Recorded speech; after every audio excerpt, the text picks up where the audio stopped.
WhatsApp पर सिर्फ एक गलती और आपका अकाउंट परमानेंट बैन। अगर ऐसा ही आपके साथ भी हुआ है तो फटाफट से बात करते हैं व्हाट्सएप बैन की और कैसे आप इसको अपलिफ्ट कर सकते हैं और क्या पॉसिबल तरीके हैं। इफ इन केस आपका अकाउंट बैन हुआ है तो 100% आप काफी सारी वीडियोस अभी तक देख चुके हैं and there are multiple ways जो कि आप लोगों ने बता दिए होंगे। So hold on here because मैं जो बताऊंगा बिल्कुल ट्रू टू यू बताऊंगा, कुछ भी फर्जी नहीं बताऊंगा। सो पहली बात करते हैं कि यहाँ पे 3 प्रकार के बैन होते हैं। First, it's a temporary ban. What happens is कि अगर आपने जीबी व्हाट्सएप यूज कर लिया, व्हाट्सएप प्लस यूज कर लिया, अनऑफिशियल कोई भी व्हाट्सएप यूज किया, देन दैट केस आपके पास एक बैन आ सकता है। एंड ये वाला बैन जो है जनरली टेम्पररी होता है, वो अपने आप अपलिफ्ट हो जाएगा after certain period of time. इसके मल्टीपल टाइप्स होते हैं, इस पर ज्यादा डिस्कस नहीं करेंगे क्योंकि आज की वीडियो टेम्पररी बैन के ऊपर नहीं है और टेम्पररी बैन में आपको कुछ नहीं करना होता। सेकंड टाइप का बैन वो होता है दोस्तों शेडो बैन, जिसके अंदर आपको पता भी नहीं लगेगा कि आपके अकाउंट को बैन कर दिया है। मतलब आपके मैसेज आगे नहीं जा रहे होंगे,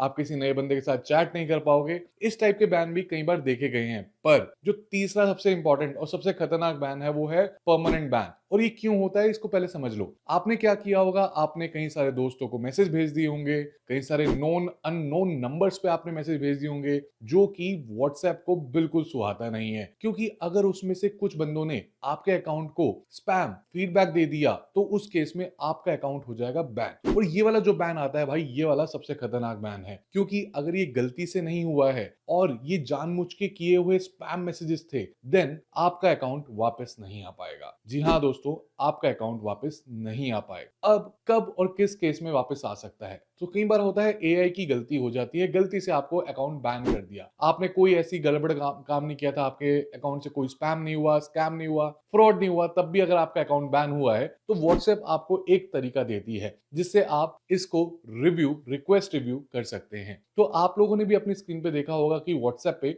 आपके पास जब भी बैन का मैसेज आता है तो नीचे एक सबमिट रिव्यू की एक रिक्वेस्ट आती है, जिसको अगर आप क्लिक करके आपके पास ऑप्शन आएगा कि आप उसमें एक जस्टिफिकेशन डाल सकते हैं। जस्टिफिकेशन एज इन कि क्या हुआ होगा, क्या आप हैं, आप कौन है। पहली बात आपको बताना है उसमें आप कौन है, क्या हुआ, आपने किसी को मैसेज भेजा तो क्यों भेजा, क्या रीजन था। And this complete message should be polite in nature. अगर आपने भी पोलाइट वे में लिखेंगे, मैं नीचे आपके लिए एक टेम्पलेट भी बना के दे दूंगा जिसको आप लिख के भेज सकते हैं। एंड उसको लिख के वहां पे भेजेंगे, they will review it. Generally 24 घंटे के अंदर रिव्यू का जवाब आ जाता है। अगर उस रिव्यू के अंदर उन्होंने पाया कि हाँ ठीक है, this is a wrong ban, we can give him another chance, तो उस केस में आपका अकाउंट हो जाएगा रिकवर। नहीं तो आपका अकाउंट परमानेंट बैन है, आप उस नंबर से कभी भी अकाउंट नहीं बना पाएंगे।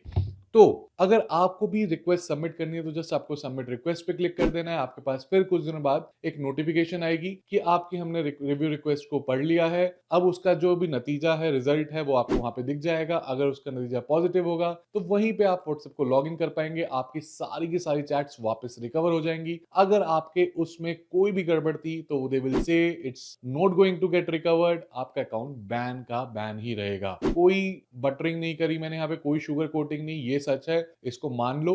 अगर अकाउंट बैन हो चुका, रिक्वेस्ट रिव्यू कर चुके हो और कुछ नहीं हुआ, leave it, switch to another number, start a new WhatsApp.